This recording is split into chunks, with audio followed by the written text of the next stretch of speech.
This is the Draft Guys podcast with Peyton and Niko and your platform providers for podcasts. And we're back with the 3-round mock draft with the Carolina Panthers organization. And Pete, we see the free agents on the screen. What do you say about their free agency class this year? Yeah, I mean, they killed those first two signings, some of my favorite signings of the class, both on the same team. I think they're both going to be really high impact guys immediately, and they're going to be really, really good for you. Jalen Phillips, I thought was the top edge rusher available over Trey Hendrickson. I was very excited to see where he was going to end up. And Devin Lloyd, one of the best linebackers in the free agency market, and absolutely got paid. Both those guys are worthy of all of the money that they got. And they also got our best offensive tackle in the class for a pretty cheap contract. No Dan Moore contracts here. They're getting him for $10 million, which is a really good steal. We really like what the Carolina Panthers did this offseason in the free agency, but let's see how they can supplement it in their draft. We'll start off here with their pick at number 19. We'll see how the board falls to us and what they can have. Okay. Jeremiah Whoa. Love is on the board. Very, Yeah, very random. yeah. I don't think they're going to go running back. I think they have plenty of running backs. It's a little unrealistic at the same time. I'm looking at this Panthers team. I see tight end. I see offensive tackle. I see inside linebacker. I see wide receiver 2 and nickelback as the positions of need for them. I don't think they will really prioritize offensive tackle in the first round. They could. Their guy from a few years ago, Ike Ekwonu, was going to be out for a little bit. I think that's what the Rasheed Walker signing is going to do for them. But Pete, is there anybody that really stands out to you from who is left technically on this board? Yeah, KC sitting there is who I want to take. I don't know if they'll take a first round receiver 3 years in a row because they traded back up to get Leggett. Obviously, they took T-Mac last year. To take KC is interesting. I think he'd be incredible with T-Mac and Coker too, if you're a Coker believer. I think all three of those guys would pair well together. You're right. I don't think this is going to be a offensive tackle, and I don't think there's a guard worth taking here. So Peter Woods feels like the pick. I see you nodding your head. Is that what you're thinking too? I'm a big Peter Woods believer. I just saw it right as you did. For me, he's going to come in at that number 13 ranked player in the class, my defensive tackle, number 1.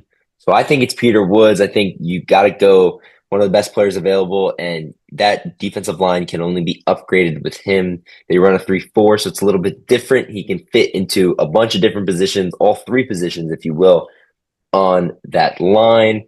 I don't see, maybe CJ Allen is another guy I would be tempted by, but I don't think they're going to go corner. I don't think they're going to go deep safety. I think we can put this pick in to the board. Here, It's hold on. going to be Oh, we're good.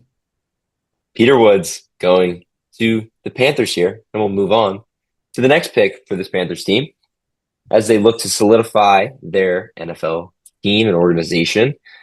Okay, so we already took defensive tackles, so we're not going to take Christian Miller or Caleb Banks, who continues to fall. Lee Hunter's also up there. Jeremy Bernard could be an interesting player here. Really like what he Mhm. brings. First time he's been available. Looking at the tackles, and wow, they cleaned house before pick number 50. That's crazy. Yeah. Nothing really either on the interior offensive guard. Maybe they could go get Connor Lew. I could see a world where that happens. Malachi Is Loris Branch is on the board. is Branch there? He Oh, he is. is there. Hmm. So he's like he kind of would play the same role I think KC could play that I considered in the first round.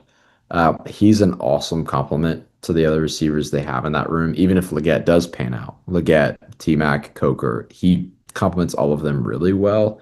I considered receiver in the first round, and I have a top third. I have a 29 on my board. So I think Branch here, I like this range for him a lot if he can fall to this point. I think this is a great fit.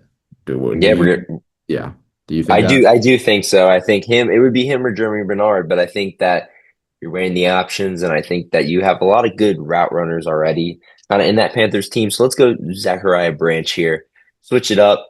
We'll move on here after this pick, and we'll look what else they can supplement at pick number 83 for this team. Final pick here of this mock draft. Caleb Banks still on the board, but that's just not going to be realistic for us. That's not going to happen in real life. Can't do it. Look in here. Joshua Josephs and Derek Moore could be tempting. I think that they probably would need a supplement. They do need a nickelback. We've talked about this in one of our mocks. Kyle Lewis Mhm. has gone at this Yeah. range for them before. I don't think they're going to go corner. I think they have enough on their hands. Kyle Lewis can play the safety role. They can kind of throw in there. Pete, are That you feels thinking like the about pick. anything? That feels like the pick. It'll be really easy for us. It's going to be Kyle Lewis. We value him as a safety. He'll move in here as the nickel back for this Panthers team. And we'll look on the screen at their three picks: Peter Woods, Zachariah Branch, and Kyle Lewis. Pete, on how we thinking? Love it. I mean, all three of these picks are great for the range that you got him in. I mean, we were talking about this.